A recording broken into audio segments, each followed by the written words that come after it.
मनुष्य जब पृथ्वी पर आता है तो अकेला नहीं आता। कोई भी इंसान जब दुनिया में आता है तो अकेला नहीं आता। हाँ, तुमने ऐसा सुना जरूर होगा कि मनुष्य अकेला पैदा होता है और अकेला ही परलोक में जाता है। और कहने वालों ने कहा है, आप अकेला अवतरे, मरे अकेला होए।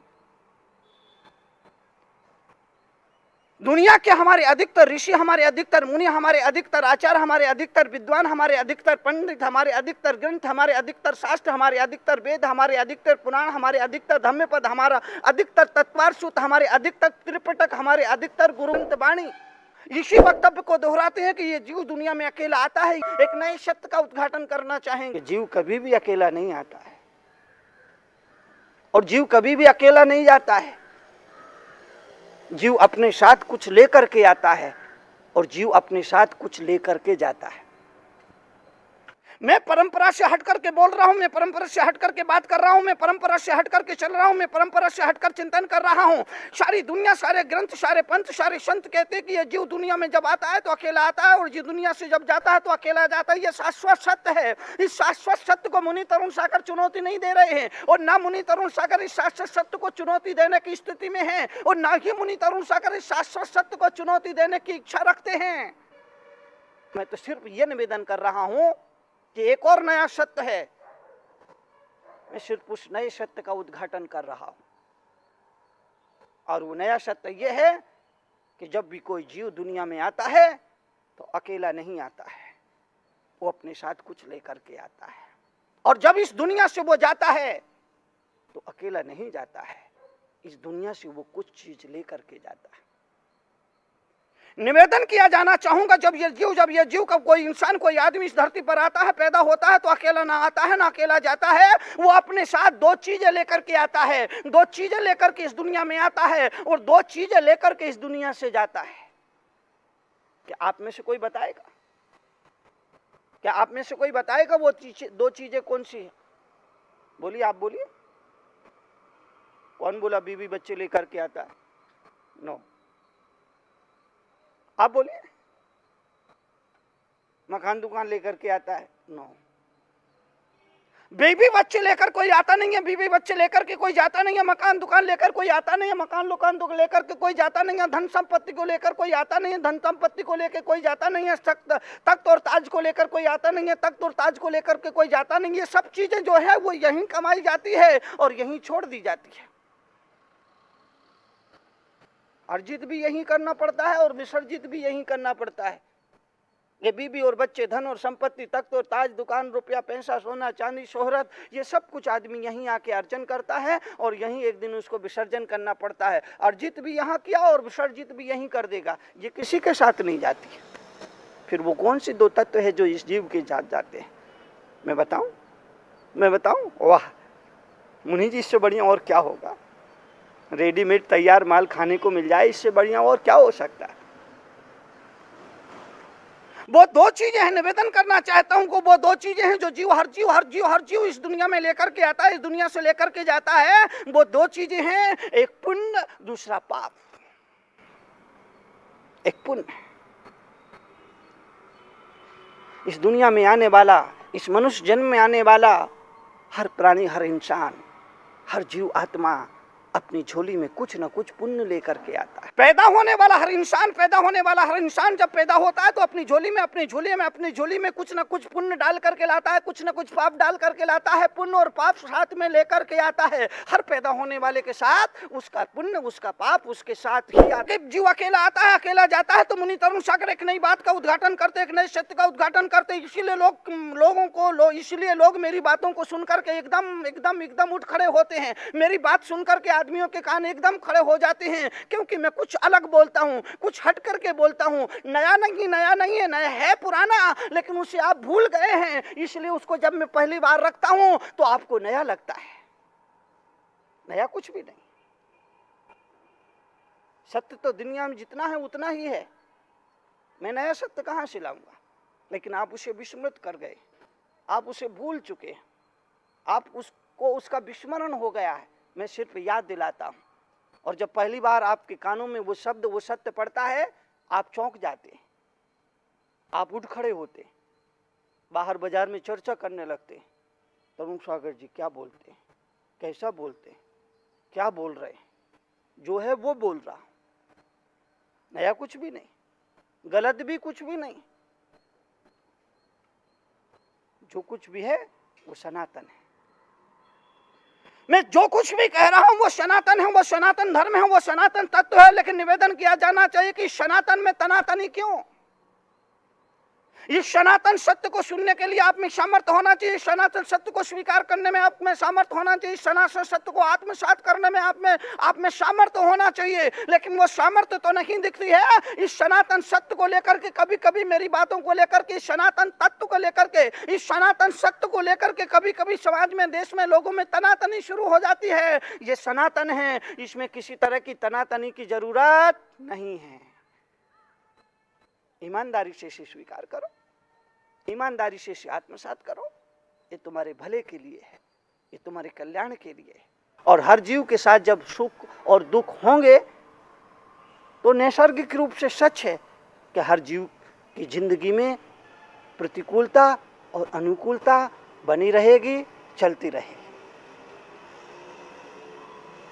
हर जीव की जिंदगी में प्रतिकूलता और अनुकूलता बनी रहेगी। ये जीवन का सच है, ये जीवन की वास्तविकता है, ये जीवन की हकीकत है, ये जीवन की सच्चाई है। आया तो पुण्य लेकर के, जाएगा भी तो पुण्य और पाप लेकर के। इसलिए सारी जिंदगी पाप कमाने में मत लगा देना, थोड़ा सा पुण्य भी कमाओ। सुबह से दोपहर, दोपहर से शाम हो जाती है, सुबह उठते ही खाना पीना शुरू, लड़ना झगड़ना शुरू, मारना पीटना शुरू, सुबह उठते ही आपस में तकरार शुरू, राग द्वेष करना शुरू, किसी की बुराई और आलोचना करना शुरू। जीवन का मकसद कुछ और है, उस मकसद को समझना ना चाहिए। जिंदगी मिली है, जिंदगी मिली तो खाने के लिए नहीं मिली।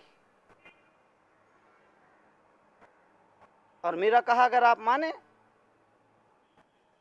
तो 40 साल तक भले खाने के लिए जिए। अगर मेरा कहा आप माने तो मुनि तरुण सागर आपसे कहेंगे कि 40 साल तक भले आप खाने के लिए जिए, मगर 40 के बाद जीने के लिए खाना शुरू कर दे। बात को समझना, बात में बड़ी गहराई है। 40 साल की उम्र तक, 40 साल की उम्र तक, 40 साल की उम्र तक, 40 साल की उम्र तक, 40 साल की उम्र तक, 40 साल की उम्र तक, 40 साल की उम्र तक, 40 साल की उम्र तक, 40 साल की उम्र तक, 40 साल की उम्र तक आप भले ही खाने के लिए जिए, मगर 40 के बाद कुछ लोग हैं जो दुनिया में खाने के लिए जीते हैं, कुछ लोग हैं जो जीने के लिए खाते हैं। दोनों में आप कौन है? मैं निवेदन सिर्फ इतना किया जाना चाहूंगा, 40 साल जिंदगी के प्रारंभ के 40 साल आप खाने के लिए जिए, डोंट वरी, कोई चिंता नहीं, नो प्रॉब्लम, कोई समस्याएं नहीं। मगर जैसे ही 40 की उम्र पार करो, जैसे ही 40 साल की उम्र पार करो तो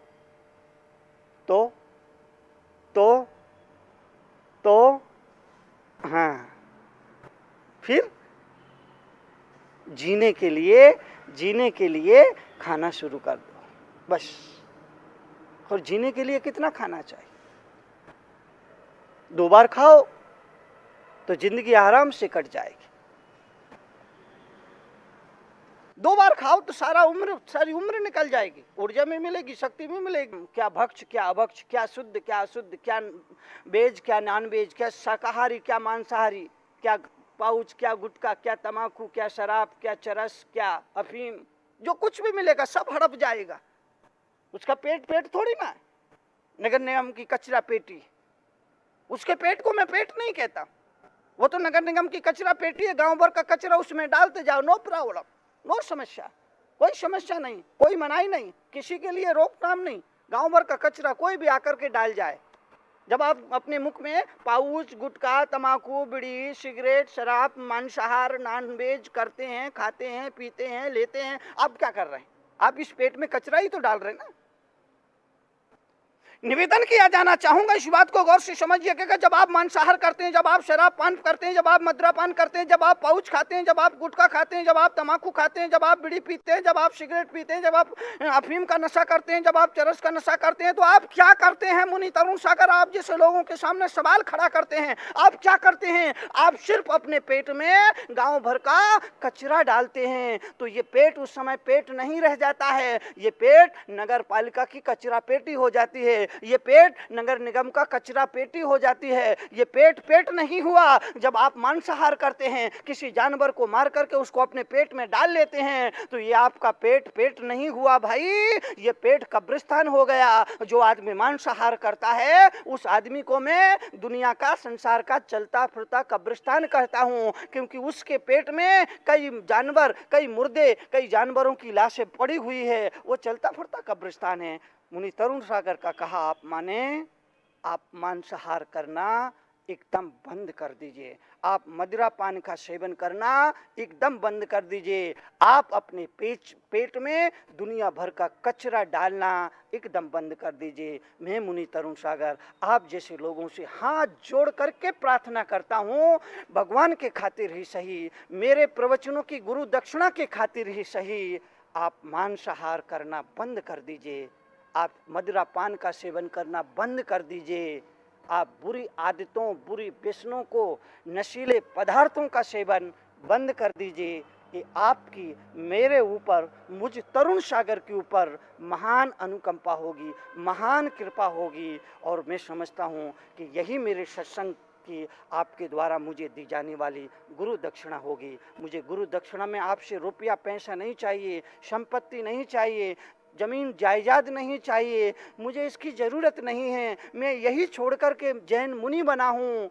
मुझे आपकी बुराइयाँ चाहिए, बुरी आदतें चाहिए, बुरी खोटें चाहिए। बस इतनी कृपा अगर आप मुझ पर कर सकते हैं तो मुनि तरुण सागर का पसीना बहाना सार्थक हो जाएगा। ये रोज रोज आपके बीच में आना और चीखना और चिल्लाना, आपको झंझोड़ना, आपको झकझोरना, आपको पूरी तरह से होश हवास में लाने का उपक्रम ये सार्थक हो जाएगा। सारे जहां से अच्छा दोस्ता हमारा हमारा सारे जहां से अच्छा। मुझे कोई गाना नहीं आता, हाँ बजाना जरूर आता है। और बजाने से मेरा मतलब सितार बजाना, हारमोनियम बजाना, ढोलक बजाना, तबला बजाना या और कोई भी चीज़ बजाना, वो नहीं। बजाने से मतलब मुझे समाज को बजाना। मैं ईमानदारी से कह रहा हूँ कि मुझे गाना मुझे बिल्कुल भी नहीं आता है, क्योंकि मेरे पास ऐसा गला नहीं है कि मैं कुछ गा सकूँ। गाने के लिए गला नहीं, गली चाहिए। गाने के लिए गला नहीं, गली चाहिए। पतली आवाज, मीठी आवाज, सुरीली आवाज, वो मेरे पास कुछ नहीं। मैं गा नहीं सकता, हाँ बजा जरूर सकता हूँ। समाज को बजाने की पूरी ताकत रखता हूँ। और ऐसा बजाता हूँ कि सोए हुए लोग की नींद खुल जाती है, जागे हुए लोग खड़े हो जाते हैं, और खड़े हुए लोग तो भागने को मजबूर हो जाते हैं। बजाने की पूरी सामर्थ्य रखता हूं, आदमी के दिल और दिमाग को पूरी तरह से बजा देता हूं। हृदय के तारों को जब छोड़ता हूं तो आदमी के अंदर एक संगीत के स्वर लहरियां पैदा हो जाती हैं। हृदय की तंत्र जब जुड़ती है तो एक नया स्वर, एक नया यति गति लय, आरोह अवरोह का संगीत शुरू हो जाता है। सारे जहां से अच्छा हिंदुस्तान हमारा, ये मुल्क पूरी दुनिया में, पूरे ब्रह्मांड में सबसे श्रेष्ठ है। इस देश ने हमेशा पूरी दुनिया को एक नई रोशनी दी है, एक नया प्रकाश दिया है, अंधेरे के बीच में एक नया दीप जलाया है।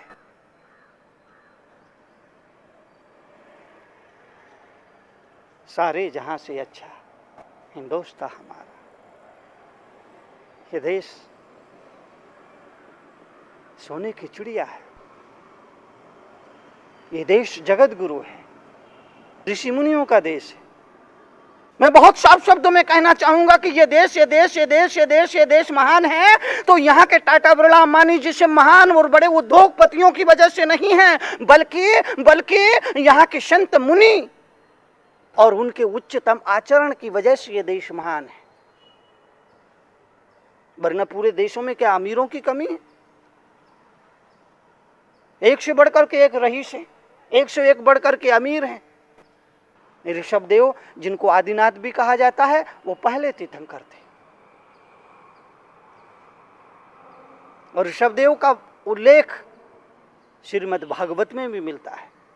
प्राग ऐतिहासिक पुरुष है, युग के आदि में हुए।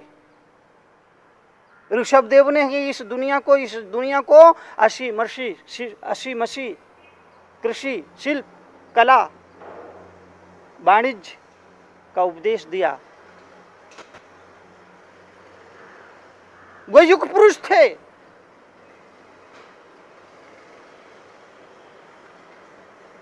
उन्होंने जीने की विधा सिखाई।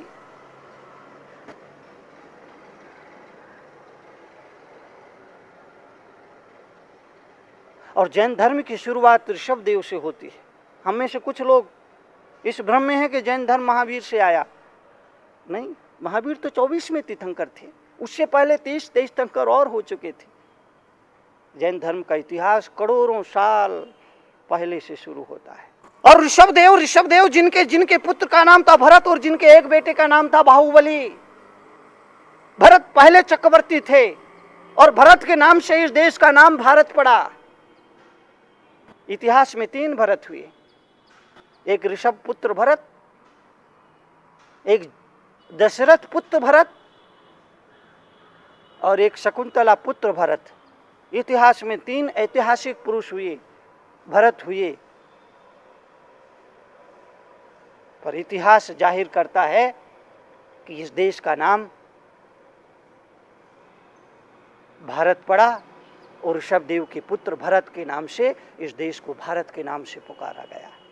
वो भरत जो एक चक्रवर्ती ही नहीं था, जीवन के आखिरी क्षणों में चक्रवर्ती के पद को छोड़ करके, चक्रवर्ती का वैभव छोड़ करके जंगल में जाता है और मुनि, और जब छोड़ा तो इतना छोड़ा कि शरीर पर एक चिंदी तक नहीं थी। शरीर के वस्त्र भी छोड़ दिए, समाज की नग्नता को ढकने के लिए अपने शरीर के वस्त्र भी उतार फेंके और नग्न दिगंबर मुद्रा को धारण करके अपरिग्रह के सिद्धांत को जीवन में उतारा और साधना करके मोक्ष पाया।